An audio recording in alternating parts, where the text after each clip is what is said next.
Acte 17, verset 6. Je voudrais vous entretenir rapidement sur le thème. Ils nous ont menti. Mesdames, mesdemoiselles, messieurs, le livre des Actes des Apôtres est à coup sûr l'un des livres qui établit le baromètre du christianisme authentique. Ça permet à un enfant de Dieu, à une église, à un bishop, à un pasteur, prophète, docteur, de savoir s'il est encore dans la norme de Dieu ou pas. Les actes des apôtres, en réalité, sont les actes du Saint-Esprit, utilisant des hommes ordinaires pour transformer la vie des gens et les produire en eux quelque chose d'extraordinaire. C'est l'histoire des hommes comme Pierre, Jean, Jacques. Mais au-delà des 12 apôtres, le tournant décisif des actes des apôtres se trouve dans Actes chapitre 9. Malgré la puissante transformatrice de la parole de Dieu, un constat se faisait clairement voir. L'influence et l'impact des croyants dans le monde restent mitigés. À la limite inexistant dans les sphères décisionnaires de notre société, beaucoup de païens ne voient pas l'importance de l'église dans la réalité sociale et sociétale. On se pose la question de savoir pourquoi l'église, le coronavirus a encore démontré une fois de plus que l'église semble avoir perdu ses repères. Pas de solution pratique. Nous sommes tous tournés vers la science. On a fermé les églises et les pasteurs champions de guérison et chasseurs de démons ont eu peur d'un simple coronavirus. Mais simplement parce que nous avons déifié la technoscience et nous avons mis la puissance qu'il y a dans le sang de Jésus de côté. Nous avons élevé une église réactionnaire et non une église pro-actionnaire. Nous avons développé une église passive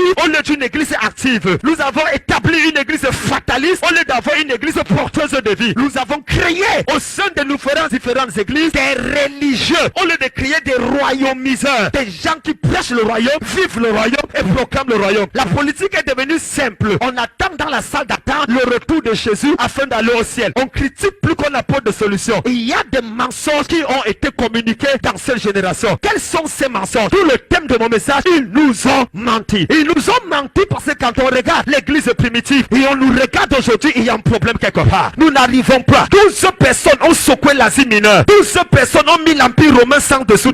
Mais aujourd'hui, nous n'arrivons pas à mettre rien que simplement une nation comme la nation ivoirienne à terre. Il y a un problème. Pourtant, nous sommes plus de 12. Nous avons 100, 200, 300 000, 5 000, 10 000, 1 million de chrétiens, mais ils n'arrivent même pas à christianiser la terre. Je suis venu dire à quelqu'un, il y a une génération qui va se lever. Et si cette génération entend ma voix, son amen va provoquer fête.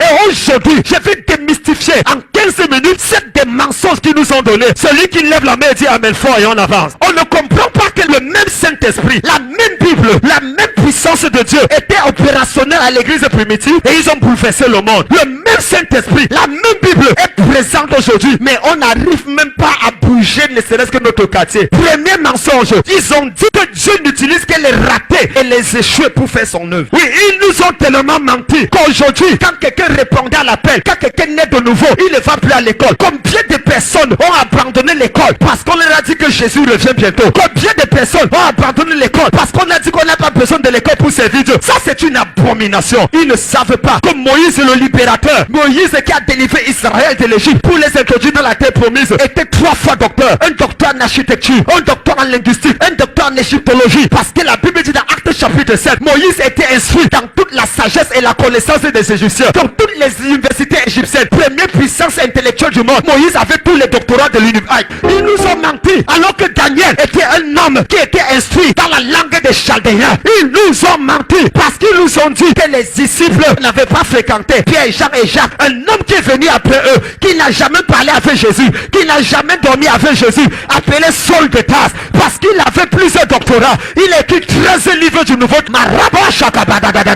Il a réexpliqué aux disciples quel est le secret, le mystère de la nouvelle alliance.